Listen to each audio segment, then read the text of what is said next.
Күнөөсүз көз жаштар. Автор жалгызым Назик. Окуган аудиолоштурган Расулова Чолпон Жолдошовна. Саида, деди Эмир. Ушул учурда эч ким күтпөгөн окуя болуп кетти. Бул жакта турган эки жигит Аманды колдон алып калганга үлгүрүшсө, Эмир менен Абдул тиреше калышты. Экөөндө тең курал жок. Бөлмө караңгы. Бирок сырттагы жарык түшүп көрүнүп, ичи кадимкидей көрүнөт.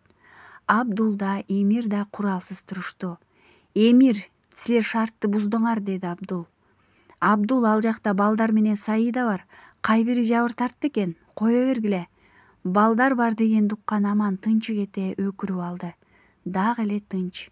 Абдул колундагы байланыш аппараты менен залдагы жигиттерге байланышка чыгып жатты. Бирок андан майнап чыкпай үнсүздүк эле. Саида артына байланган колдорун ушалап, улам сүрүп отуруп акыры чыгайын деп калган болчу. Канчалык колу оорутуп, жуурулуп кеткенине карабай, маңдайында ары-бери басып жүргөн жигиттерге билдирбей, акырын кыймылдап жатты. Мына колу чыгып кетти. Эми эмне кылуу керек? Кантип бул зөөкүрлөрдү жеңе алат? Жалгыз өзү болсо, колунда курал болсо да бир жөн. Аңгыча коридор жактан үн чыкканда үчөө чыгып кетишти да залда экөө гана калды. Саида ушул учурдан пайдаланып калды. Каршы баскан жигиттер ары-бери басып залдын бурчуна жеткенде, Саида өзүнүн маңдайына келген баланы ушунчалык шамдагайлык менен жыга калды да куралын алып өзүнө такап туруп калды. Тиги жигит бул кыздан мындайды күтпөсө керек. Алдастап колу байланышчу аппаратка баратканда Саида ок чыгарды. Ошол учурда мектептин жарыгы жалп этип өчтү. Бирок бийик дубалдагы залдын чоң терезелеринен түшүп турган айдын жарыгына кошулуп, сырттагы прожекторлордон түшкөн жарык да караңгылык каптоосуна жол бербей турду.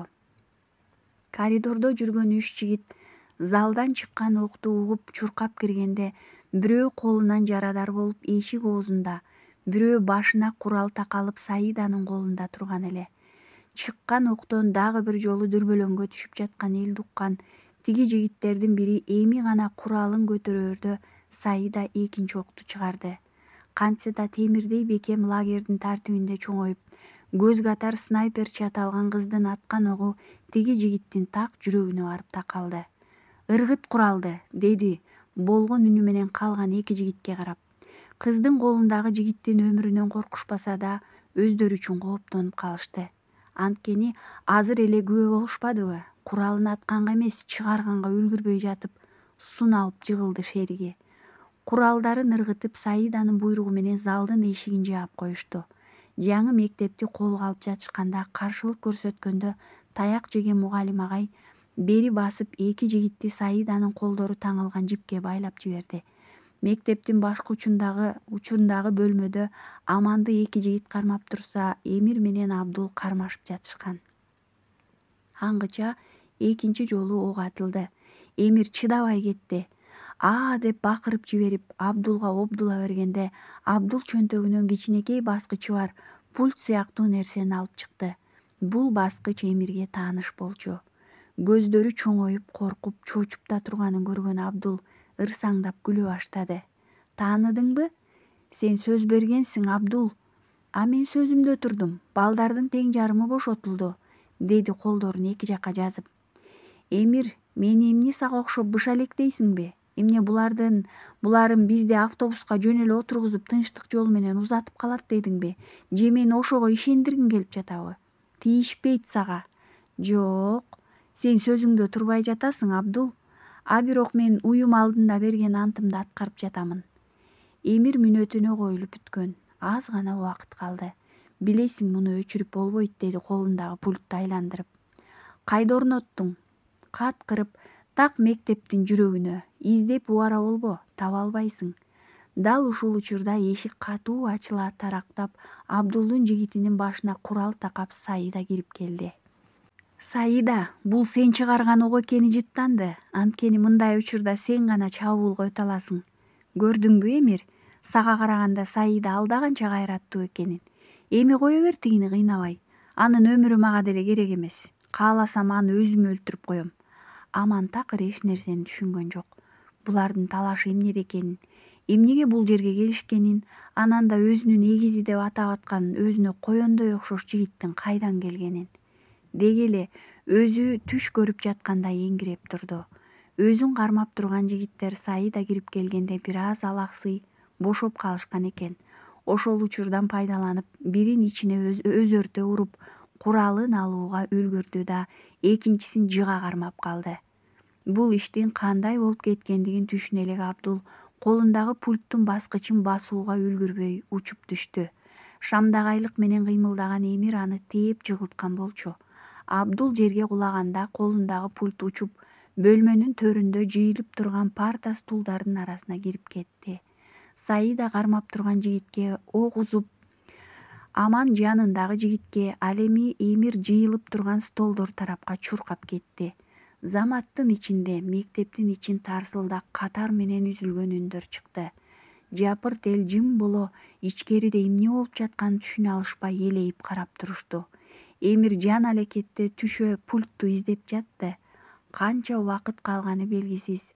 Пультту табуу керек, же болбосо коюлган жарылуучу аппаратты табуу керек. Дал ушул учурдагы атышууда Абдул чара жарадар болду. Өзүнө ок узуп болгон соң, бери келе жаткан Саидага бутундагы куралын алып, Абдул атууга үлгүрдү.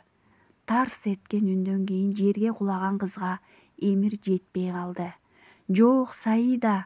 Суналып көкүрөк тушу канга боелгон кызга жетип башын көтөрдү. Оозунан кан сызыла, көздөрү коюланып бараткан кыз Эмирдин колдорун кармалап, «Балдар, аларды чыгар» деди, оозуна келген канга какап. Кызды кармап отурган калыбында арыда жаткан Абдулду бир нече ирет моокума кангыча атып жиберди. «Саида, чыда!» Кызды так көтөрүп Аманга берди. «Сактап кал, ордуна каалаган маалыматыңды берем, суранам, сактап кал». Аман колундагы Саиданы көтөргөн абалында капкараңгы коридордо чуркап баратты. Жанатан тарсылдаган үндөр чыга кайра тынып калган мектептин эшиги ачылып, Аман колуна көтөргөн кыз менен чуркап чыкты. Ошол абалында жардам деп кыйкырып чуркап келе жатты. Алдынан торой калган тез жардам кызматы Саиданы көтөрүп машинага салышты. Дал ошол учурда ичкериден жаш балдар менен мугалимдерди Эмир чыгарып жаткан болчу. Кайра артка кайткан Аманды эшик оозунан токтотту Эмир. «Алып кет элди алыска, тез, мен пультту таап чыгам». «Жок» деп жиберди Аман, чуркап бараткан Аманды колдон ала. «Кеттик. Акым жок, мен бул жардырууну токтотуум керек. Сен тез адамдарды алып кет, убакыт өтө тар». Сен кимсиң?» деди Аман, жакын келип эгизинин көздөрүнө тигилип. «Сезим Аскарбековна». «Сен кайдан?» деп келе жаткан Аманды токтотту. «Апамдын аты жөнүн гана билемин. Эгер ушул аял сенин апаң болсо, мен сенин бир тууганыңмын». Аман ишенбегендей көздөрүн жумуп, ачып кайра бир сөз сүйлөйүн деди эле. «Шартты түшүн бир боорум. Алып кет элди. Мына ачкыч менен азыр мен турган үйдүн дареги. Үйдө компьютерде мен жөнүндө бүт маалымат камтылган. Эгер мага...» «Жок, азыр сени бул жерден алып кетем», деди Аман, анын сөзүн толук уккусу келбей. Кантсе да бир боор экенин билип, кыскача бул таанышууну экөөнү жакындатып жибергендей. Амандын колуна ачкыч менен чакан блокнот карматкан Эмир аны көкүрөктөн түртүп сыртка чыгарды. «Кет, баарын алып кет». Эмир ичкериге чуркап кирип кетти. Турган ордунда каткан Аман же кайта албай, же артынан кире албай, бирок жүрөгү үзүлгөндөй кансырап бир канча мүнөткө туруп калды. Бир убакта эсине келе түшкөндөй тапыраган элге карай чуркап кыйкырып жатты. «Артка, алыска чыккыла, жарылат». Элдердин көбү алыстап, машина менен орган кызматкерлери калганда чакан мектеп дүң деп бир силкинип алды. Мүнөттө кою капкара түтүн каптап, Аманга кошулуп турган адамдар кулак тундурган үндөн жапырт жерге жете калышты. Таңга жуук тынч айлананы каптаган коркунучтуу үн менен кошо кара түтүн жайылып, сулуу болуп агарып келе жаткан таңдын көркүн бузду. Катуу үндөн кулагы тунган Аман чачырап, жер менен жексен болуп жаткан имаратка карай бакырып чуркап баратты. Талкаланган мектепке жетпей бүк түшө чөгөлүп отуруп алып ыйлап жатты. Жаңы эле тапкан бир тууганын эгизин жоктоп боздоп жатты. Ошол учурда тез жардам унаасында бара жаткан Саида көздөрүн ачып көкүрөгүн көтөрө бир терең дем алды да кайра сулк жатып калды. Эх жашоо, арман дүйнө, арман күн, кандай гана аруу максаттарды коюп, кардай аппак аруу тилектер менен жашоону сүйүп баштаган бул экөөнүн жандары денелеринен бөлүнө жалгандагы тирүүлүктү таштап, түбөлүк чындыкка бир убакта учуп кетти. Эми гана тынч жашоого жеткен экөөнүн албан тилектери, чоң арзуулары, сансыз бакытка мол кыялдары бул дүйнөгө батпай учту. Көрсө булардын арзуусундай, булардын кыялындай бул дүйнө кең эмес экен. Сулайман тоонун башында отуруп, Эмир айткандай өз мекендеринин 7 дубанын кыдырып суктана алышпады. Кереметтүү ысык көлгө жетпей кетишти кайрандар. Эмир кыялдангандай кыргыз тилин үйрөнүп, боз үйдө отура манас айтпады. Ким күнөөлүү, ким жооп бере алат? Кеч болсо да мекени алдындагы милдеттерин аткарып кеткен экөөнүн бул баатырдыгы баалангыс болчу. Аман кагазда жазылган дарек боюнча көп кабаттуу үйдүн алдында турду. Колундагы ачкычын кармалап ичкери кирди. 2 бөлмөлүү батир. Залда столдун үстүндө ноутбук турган экен. Күйгүзөрдүн алдында кыйла ойлонду да бир убакта ошол боюнча көтөрүп чыгып кетти. Барымтага алынган балдарды куткаргандыгы үчүн мамлекет тарабынан сыйланып жаткан Амандын көкүрөгү оор, кубанычы бөксө болчу. Көз алдына Эмирдин жайдары элеси тартылды. Ооба, жайдары, ал акыркы жолу коштошуп жатканда дал ошондой көрүнбөдү беле. Үйдө Аман апасы Сезимди кучагына басып, атасы Айдар болуп чакан ноутбукту күйгүздү. Жанганда эле экранда Саида менен Эмирдин сүрөтү бажырайып турган экен. Кыязы тоодо түшүшкөн окшойт. Суу боюнда экөө тең ууртуларында болор-болбос жылмая, кош каректеринде турган чексиз сүйүүсү төгүлчүдөй наздуу тигилип турушат. Сезимдин көзүнөн тамчы жаш кулап түштү.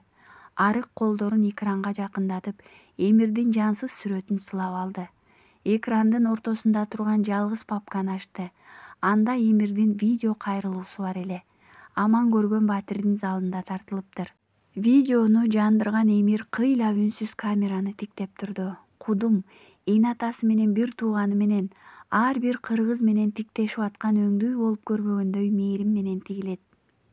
Ким бул кайрылууну көрүп жатса, анда 100% мен бул өмүрдө жокмун.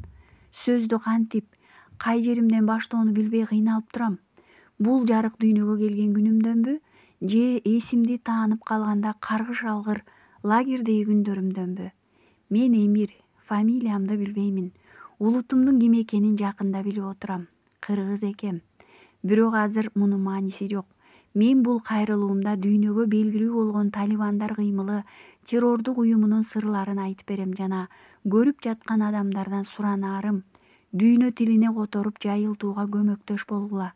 Мен ошол уюмдун мүчөсүмүн деп башталган Эмирдин кайрылуусунда уюмдун штаб-квартиралары, лабораториялары, кала берсе мусулман өлкөсүндөгү кызматташ медресе мектептердин даректери камтылган болчу. Атүгүл эч качан жүзүн көрсөтпөй табышмак болгон уюмдун лидерлеринин сүрөттөрүн илип коюптур. Афганистандагы, Аравиядагы, Туркиядагы чоң штаб үйлөрүнүн дарегин карта менен көргөзүп кетиптир. Мен муну менен ислам динин булгап, аны дүйнөгө кордук катары көрсөтүп жаткан адамдардын Аллахты оозунан түшүрбөй, бирок пайгамбарыбыздын амалдарынын тескерисин жасап жаткан адамдарга ишенбегиле дегим келет. Мен өкүнөм абдан. Эртерээк жүрөгүм ойгонбогонуна, күнөөсүз адамдардын убалына калганыма. Бул үчүн албетте жаза бар. Бир тыныгуу жасап отурган Эмир бир убакта жарк эте жылмайып камерага күлдү.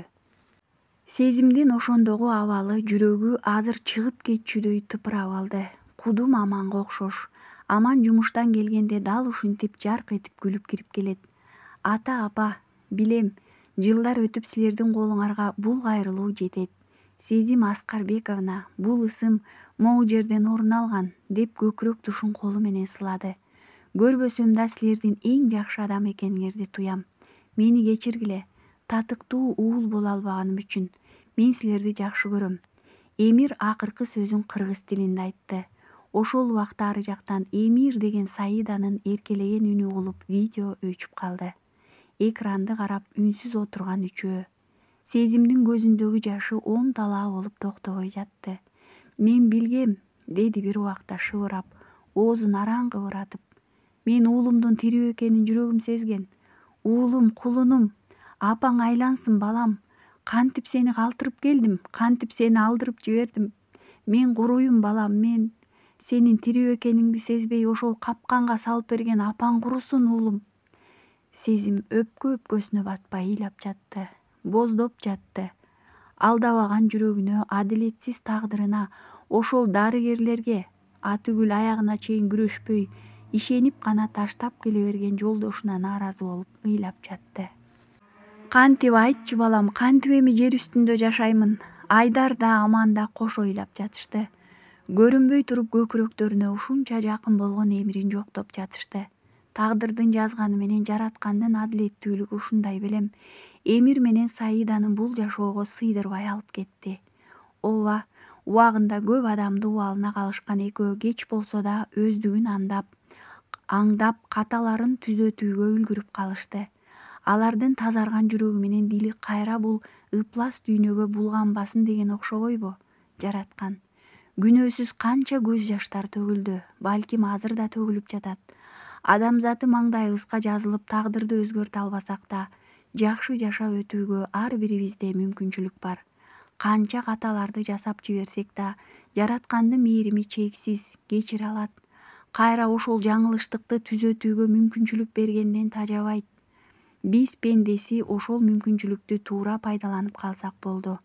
Кудум Эмир менен Саидага окшоп. Арабызда дали адашып жүргөн канча адам бар. Ар бирибиз ката кылчу жана жаңылуучубуз. Күнөөсүз көз жаштар төгүлбөсүн. Чыгарманын аягы. Жашоо бир келет.